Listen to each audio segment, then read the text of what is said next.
Hi everyone! So today we're going to be talking about the absolute bane of my existence, my sworn enemy, the spider mites. You guys have been asking a lot of questions about spider mites lately, and so I asked if you wanted me to put a video together for you on it, and you said yes, so we are going to cover anything and everything spider mite related today. We're going to talk about exactly what they are, what it is that they're doing to your plants, signs that you have them, how to treat them, all of the things. And real quick, you guys, because I know some of you were asking me questions about other pests, primarily thrips. Really, I'm gonna make these separate videos because there's just a lot involved, especially with spider mites. I mean, there's less involved probably with like if we were talking about mealybugs and thrips, but I just didn't want this to be a crazy long video, so I will cover other pests in future videos. So let's just go ahead and jump right into it, and I wanna start off with basically answering the question, what is a spider mite?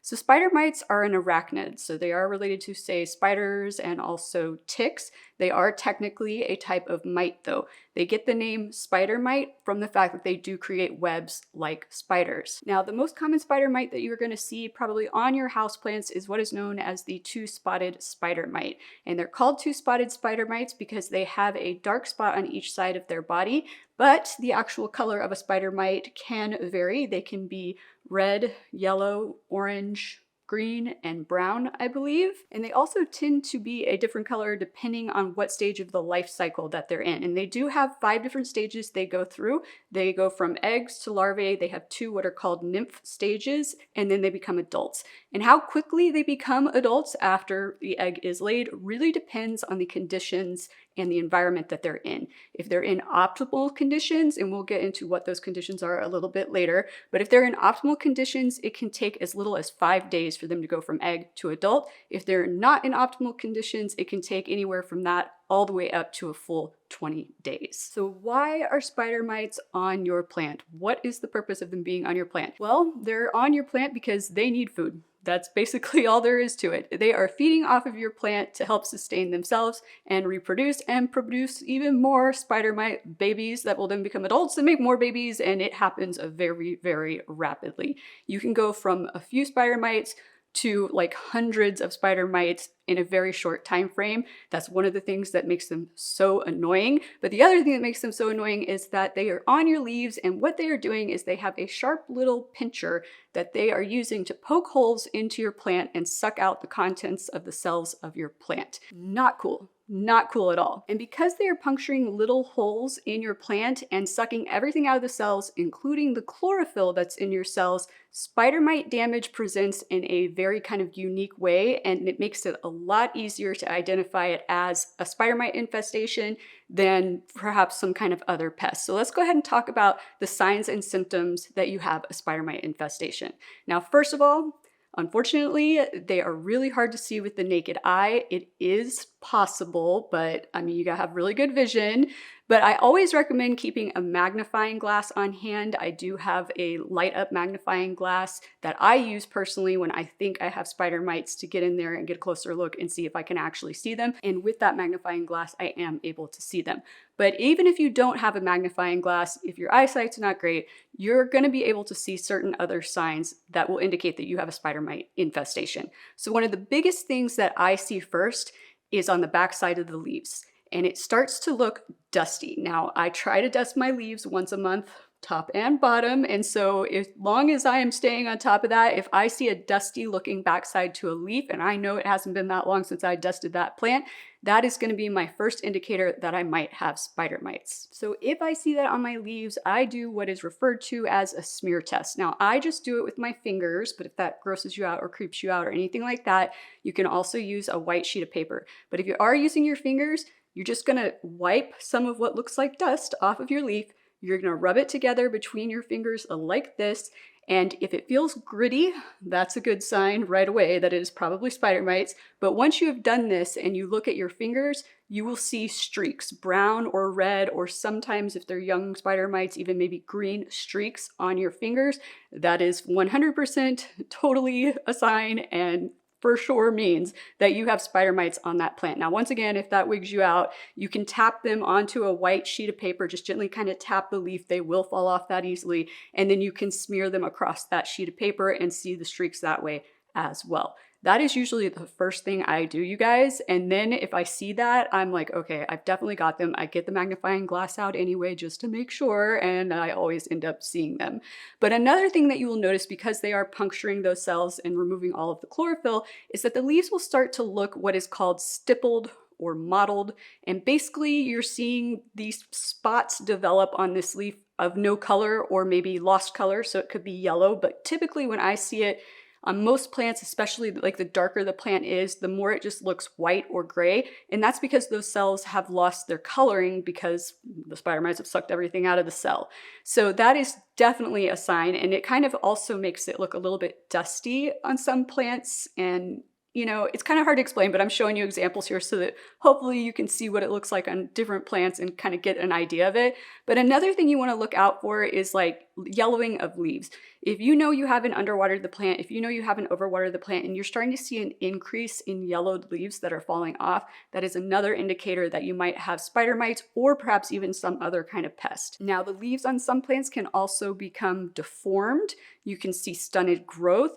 And one of the biggest signs that I have noticed when I have had spider mites is that I don't have to water the plant as often because the plant is not actively growing as much because it is under distress from the spider mites. Therefore, it's not using up the water as quickly. So definitely if you see any kind of combination of all of those things, then you'll know for sure that you do have spider mites. Now, the easiest way to tell if you have spider mites is the webbing. However, when you get to the stage that they're building webs all across your leaves, your infestation is pretty bad at that point. We really want to try to catch it before it gets to that point.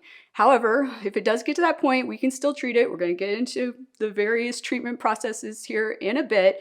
But one of the ways to check for webbing, a good way to check for all the things that I'm talking about, whenever you water your plant, hold it up to the light. Look at the back of the leaves. Do they look dusty? If they do that smear test I just told you about.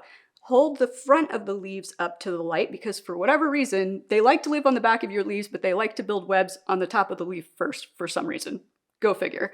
But hold those leaves up to the light too and just move the leaf around. Spider webbing will catch the light and it will glisten. So that's a good way to be able to see the webbing, more easily, is to hold it up under the light. And then once again, of course, if you have a lit magnifying glass like I do, that also will help you to kind of diagnose and see if you actually have spider mites. Now, one of you did ask me, how do you know if it's spider mite webbing or if it's just webbing from a regular house spider? Couple of things. First of all, your regular typical house spider is not going to try to encompass your entire leaf in webbing like this. This is excessive. Normal spiders don't do this on a plant in your house. They will build just, a little cobweb connecting underneath on the leaf or something like that. Now, another good thing or good way to know if it's a regular spider or spider mites is to actually look for the spider. Most spiders don't really go far from where they live. They build their web, they stay on their web, they just sit there, they wait for bugs to, get caught in the web, and they eat them. So odds are if it's a house spider, like just a little house spider, that's actually probably helpful to your plants because house spiders can eat pests that are on your plant. If that's what it is, you should be able to locate that spider pretty easily. And if you look and it's not there at that exact moment, come back in a few hours, he'll probably have shown back up. So that would be like the two biggest ways to determine if it is a house spider or if it's spider mites. But honestly, you guys, if you are cleaning your leaves once a month, the odds of you having a house spider just randomly taking up, residence on a plant leaf like this within that 4-week time period is pretty slim. So if you see webbing, I would always just immediately jump to it is probably spider mites. Now, there are certain times of year when you are more likely to experience spider mites than others. And a lot of people have been saying to me, like, how do I prevent spider mites over winter? The funny thing is, you really aren't going to normally see an uptick during winter of spider mite activity, and there's several reasons for that. So let's talk about preferred conditions and environment for spider mites. So like I said before, they will reproduce way more quickly and mature more quickly in ideal conditions. And ideal conditions for spider mites are hot, dry, dirty conditions. That's right. I said dirty, and I will explain why in a second. But they really, really don't like cold. They don't like wet. And so when we are in our summer months, that is usually when you will see an uptick because typically it's hotter out. And if you live in a drier area, then you have lower humidity. That combined with the heat is going to be primal breeding ground for spider mites. Now, if you do live in a humid environment and it actually is fairly humid in your house, even when it's hot, you still can get spider mites. you're just probably a little bit less likely to. They aren't going to be able to reproduce quite as quickly, but you'll still have that heat component too that they like. Now, cold, they don't like cold, but we also know that with cold usually comes lower humidity, and that they do like. So you might be wondering, well, if they do like that, how come you're saying I wouldn't see them necessarily as much in the winter? Well, that's because, and I hate to be the bearer of bad news, but they hibernate. That's right, they hibernate. So lots of times you will also see an uptick in the fall, and I'm not totally sure why it seems to happen that way. It seems to be like spring, summer, when we start to roll into that time frame, infestations will pick up. And then when we roll into fall and like probably almost all the way, maybe not all the way into fall, like early to mid fall, I feel like is when I start to see an uptick. That's why I'm dealing with some of them right now in my household. And then you tend to see it just kind of halt. And what they do is they go into, I can't remember what the scientific name is for it, but I'll flash it up on screen for you. But this is what they do. And they do that, and basically that just means they're hibernating. They stop acting. They stop moving, they stop feeding, and they just sit there. And it tricks you, because now you think that you've gotten rid of the infestation that you happen to notice in the middle of fall. You've been trying to treat it, you've been struggling with it, you've been cursing those spider mites, and then one day it looks like they're gone. And so you stop treating the plant, but really they're still there. They're just sleeping. And then when spring, summertime rolls around, they wake up, and that's when out of nowhere you're like, what the heck? How does this plant have spider mites again? So even if you stop seeing activity while you're treating infestations in the fall in particular, don't think, oh, well, I've done a treatment, then I did another treatment a week later, and now I'm not seeing anything, so I'm not going to do a third treatment. Do the extra treatment. Just in case they're just sitting there hibernating. It is one of the most annoying facts about spider mites, at least in my personal opinion. But let's talk about what kind of plants spider mites are most attracted to and why, because I feel like a lot of people will say, you know, oh, this plant's a spider mite magnet, oh, this plant's a spider mite magnet, but nobody really tells people why they're spider mite magnets. And there's a couple of different reasons. So first of all, they are very attracted to thin, broad leaves. So why are they attracted to thin, broad leaves? Well, let's think about it. They've got a little pincher, and they've got to be able to puncture that leaf in order to get the nutrients out of the cells in that leaf. If that leaf is super thick and tough, they're going to have a harder time doing it. The thinner the leaf is, the more pliable a leaf is, the easier it's going to be for them to get that little pincher in there. And the broader the leaf is, means more food. I mean, would you rather go get a plate of food this big, or would you rather go somewhere where the plates of food are this big? That's kind of how they're going to think about it, right? It's just more food for a longer time frame on a bigger, broader leaf. Now, in addition to that, there are some things about certain plants that makes them, I guess, tastier to spider mites. It has to do with the combination of the amount of like nitrogen, phosphorus, and carbohydrates that are naturally stored in plants. And some plants have different ratios of those versus others just naturally. And it just naturally is something that is more appealing to spider mites. So some of our spider mite magnet plants, we've all heard it before, calathea. Calathea, they love calathea, especially the thinner leafed varieties such as the white fusion calathea. They absolutely love it. Alocasia. Alocasia is one of those where it's a combination of those two things. There's something about the ratio of food sources in an alocasia that is very appealing to them. But also, if you have had problems with spider mites on your alocasia, you might have noticed that the thinner leafed ones usually are the ones that get infested the easiest. The thicker leafed ones, they'll still attack them. Trust me, I've had them on my Maharani, and that is a thick leafed alocasia. But I find that they go after like my Alocasia bambino, which is much thinner leafed, first. They will go for that one first. Caladiums. Caladiums are another one, and colocasias. Same thing. They're in that same kind of family of plants as the alocasias, and caladiums are super thin leafed, and I'm having problems with them on mine right now. You're seeing some footage as we go along of that plant, and yeah, it's driving me absolutely crazy. And some other ones, so I've mentioned this one before to you guys, crotons. So this one might throw you guys for a little bit of a loop though, because crotons actually have pretty thick leaves. So for this one, it's not necessarily that it's a thin leaf and they like it. It's something to do with all of those yummy nutrients being in the perfect combination that they like inside of that leaf. Ivy. Ivy. I think ivy might be worse when it comes to attracted to spider mites, or I don't even know. I think that's probably the worst one. I used to think crotons were the worst one. I kind of have leaned towards ivy as the worst one. That's why I never have owned any ivy. And every time I go to the store, I think I've told you guys this before, I won't even buy plants that are on the same like shelf system as ivy.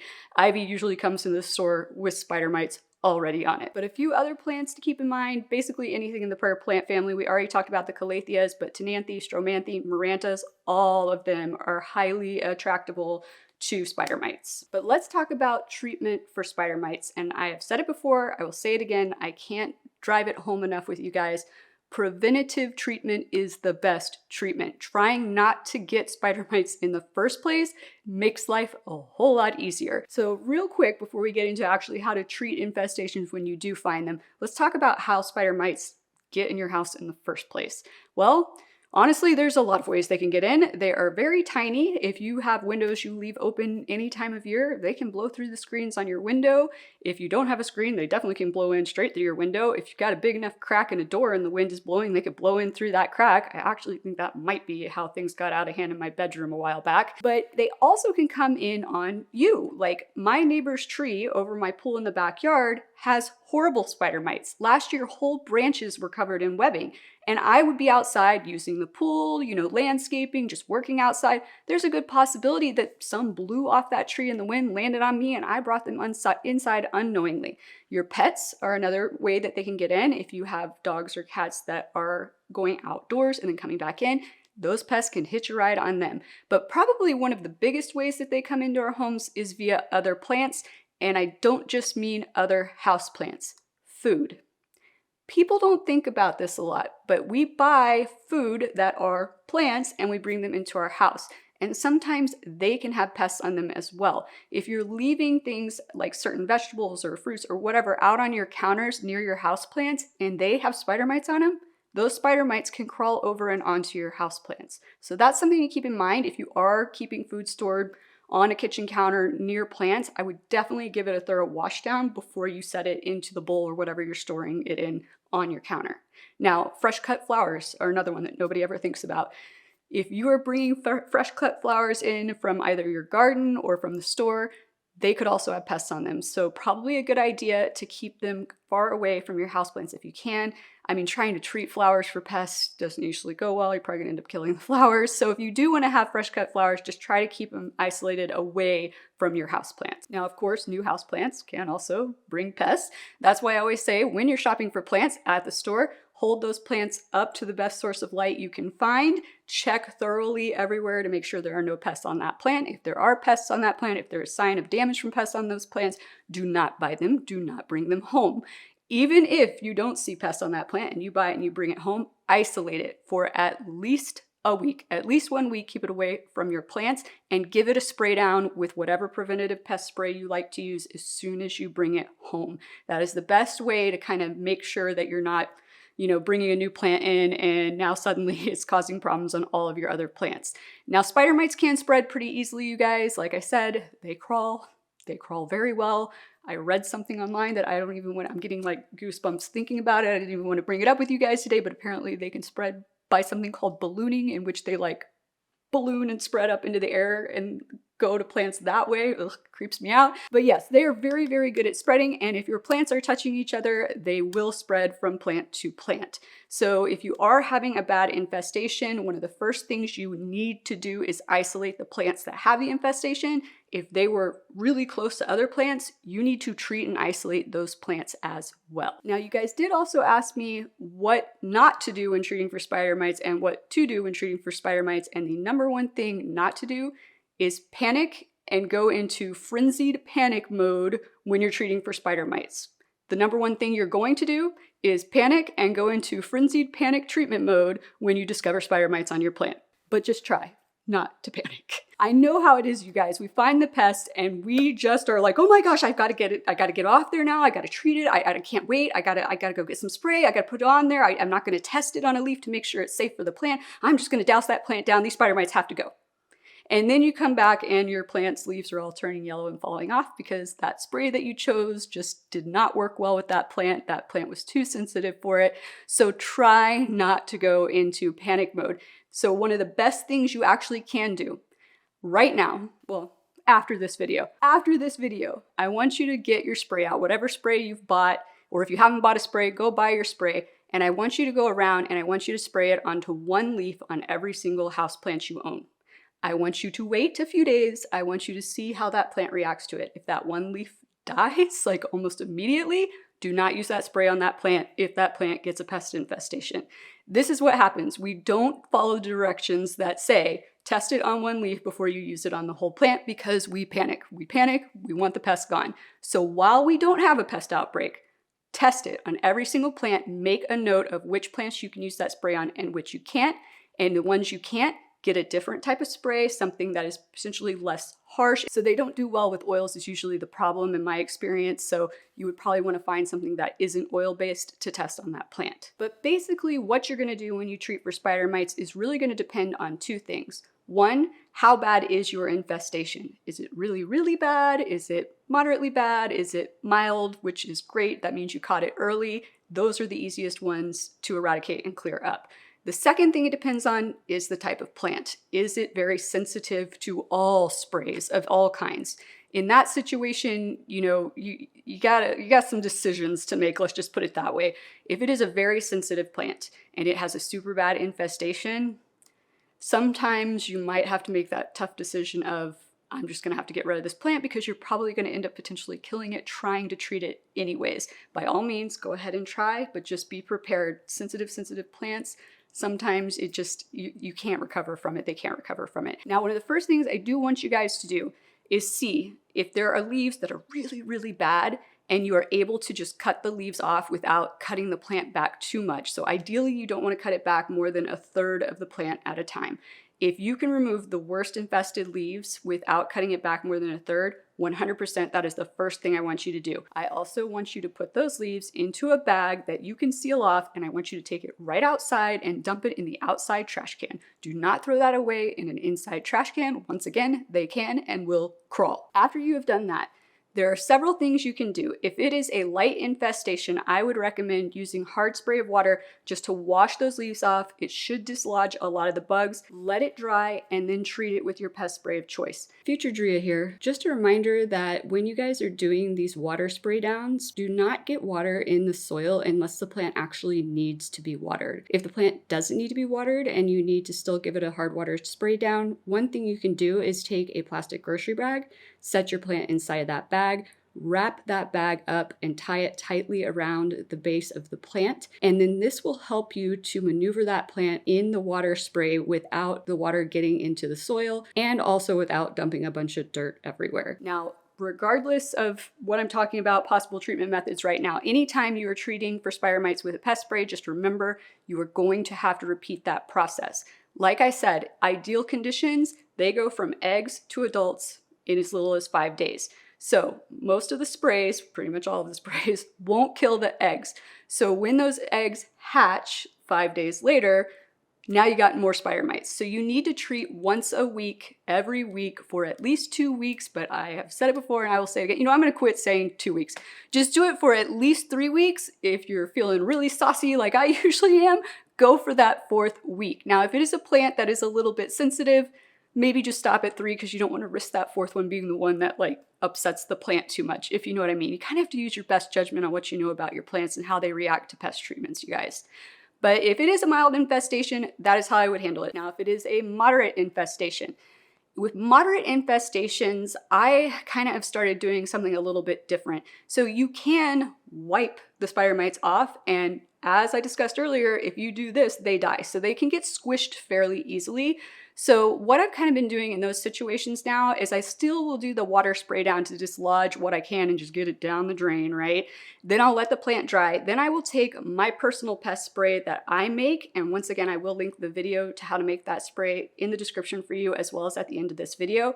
I will take that, I will spray down a paper towel or like a soft rag, and I will wipe each side of those leaves with that treatment, because that way it's coming into contact with the leaves, it's coming into contact with the bugs, but I'm also wiping the bugs off. Now that works for a plant like this with big, broad leaves. Some plants, that's not really feasible. It's going to be too hard to get in there and wipe things without tearing things or, things like that.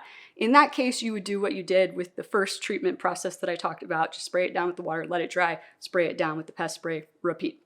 So when you're wiping those leaves off, same situation. Once you're done wiping them off, let it dry, then fully spray the plant down with the actual pest spray, because the problem if you just use it to wipe is there's tiny crevices down where the stems and the vines meet, and they can be hiding down in there. Now, if it is a pretty bad infestation and you can see that they're hiding down in those crevices, but you can't really get in there, or you can get the pest spray in there, but you're kind of like, I wish I could wipe it too. You can always use a soft brush. So for example, like a toothbrush or something like that. Just make sure it's not too stiff a bristle, because you don't want to like potentially damage the plant, but you can use that to kind of get in there and like brush them out of those crevices. Now, you do also want to make sure that you are cleaning anything and everything around that plant. You want to clean the pot. You want to try to spray the top of the soil, and I will talk more about them in the soil in a second. Clean the shelf they were on. Vacuum. I mean, these things survive. They crawl. They will live on pretty much anything. So make sure you're thoroughly cleaning everything that was around that plant. I mean, I clean the windows if it's next to a window, you guys. Now, if you're dealing with a very, very, very, very bad infestation, there are a few extreme things that you may find that you have to do. So definitely follow that second process I just described. If you can wipe them down, if it has big broad leaves like this, definitely do that. In bad infestation, I can talk today, you guys. In bad infestation situations, I also sometimes will water the plant with a hydrogen peroxide water mix to kill anything that is in the soil, because they will hide in the soil, they will lay eggs in the soil, and sometimes it's too far down, my spray doesn't get far enough down in there, that kind of thing. So what I'll do is I will take a mixture of 1 part hydrogen peroxide, 2 parts water, and I will water the plant with that. Now, I don't recommend doing this like all the time, you guys. It's not, hydrogen peroxide is not really harmful for your plant, but it's kind of like you don't want to give your plant medicine if you don't need to give your plant medicine, just like you don't want to take medicine if you don't need to take medicine, right? But in a severe infestation situation, I will usually do that, because I find that odds are there's more stuff going on in the soil in those cases than in the mild infestation situations. Now, if you have a severe infestation, you are definitely going to be seeing webbing. You're not going to need a magnifying glass. I guarantee you're going to be able to see them crawling all around that webbing. They create that webbing to help protect themselves. And as I mentioned earlier, you guys, they like dirt. So this is the other thing that you need to make sure you are doing on a regular basis, is dusting your leaves top and bottom at least once a month. They like dirty, dusty leaves because it is easier for them to hide amongst the dust. It is less likely that you will notice that they are there, because you'll think it's just dust, and the next thing you know, you've got a severe infestation. And another thing you want to make sure that you are doing once a month when you're also dusting down those leaves is giving them a preventative spray down with your pest spray of choice. But if you have that severe infestation, you're seeing that webbing everywhere, once again, remove as much foliage as you can. Sometimes, you guys, you may find that you need to cut the entire plant down. Some plants you can do that with. You 100% can. My calatheas, I've had calatheas that have died pretty much all the way back to the soil with the exception of like 1/2 of a leaf. And on my white fusion, after treating for spider mites around this time last year, we dropped down to 1 leaf that was yellowing. And you guys have seen what she looks like right now. Flash up again for you so you can see how beautiful she looks. She came back from that. So certain plants, if you have to, if it is the last resort, cut all of that foliage off, still spray the tops of the stems that are left, water that soil with that hydrogen peroxide mixture, clean the whole pot down, clean everything around the pot down, wait for it to start coming back in. Now you still want to spray again once a week for 3 to 4 weeks, just because they could still be alive on the surface of the soil or on the stems. There could be eggs that hatch, etc. The plant should come back. Now, I'm not going to get into every plant you can do that with in this video. There would be a lot to go through in this video. But if you are in that situation and you want to know if it's a plant that you can try cutting it back as kind of a last resort, because really that's a last resort, just comment down below and let me know. You can also DM me on Instagram or Facebook at Aloha Plant Life, and I will let you know. And I'll give you tips if you do get in that situation for, depending on the plant, like, now what do you do in terms of watering and things like that. When you reach out to me, I'll kind of walk you through that. But that is a last resort situation. We don't want to panic chop our plant down. Once again, number one thing you don't want to do, is panic. We make bad decisions when we panic. Now, some of you did ask me about if you need to change up what type of pest spray you're using each time you spray the plants. And I think you were asking me that because you were wondering if they build up a resistance to the pest spray. I'm just guessing that's what it was. Y'all didn't really clarify, but that was kind of where my brain went. So hopefully that's why y'all were asking.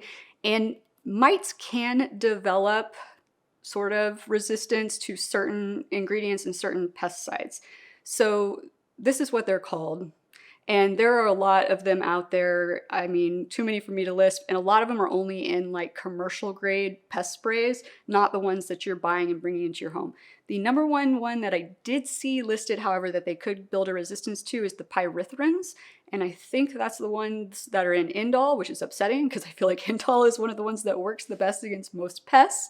But it does take 3 full generations for them to potentially, it doesn't mean it's definitely going to happen, you guys. Because remember, there's other things other than pyrethrins in indole that are also working against the spider mites. That's one of the reasons I like that particular store-bought spray more than most of the others.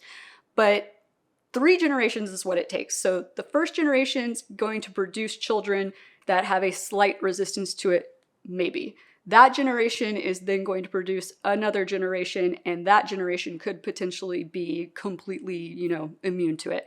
But if you are treating it once a week for at least 3 weeks, you should eradicate all the generations regardless.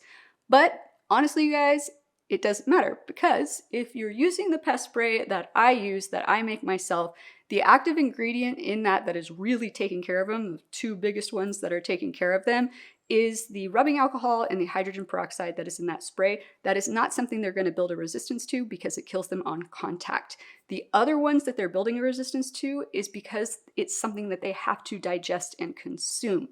And that is where they start to build that resistance. Now, I've just outlined for you guys my treatment method personally. That's what you guys wanted to know. This is what I do. There are other treatments out there. I believe somebody from the UK had mentioned systemics, which unfortunately I did not know that you could not get them in the UK. I am terribly sorry about that. But they are available here in the US, and I'm sure they are in other countries as well. And basically systemics are something you water with the plant with. It then gets absorbed through the roots, and once again, they feed on the plant and they ingest it that way.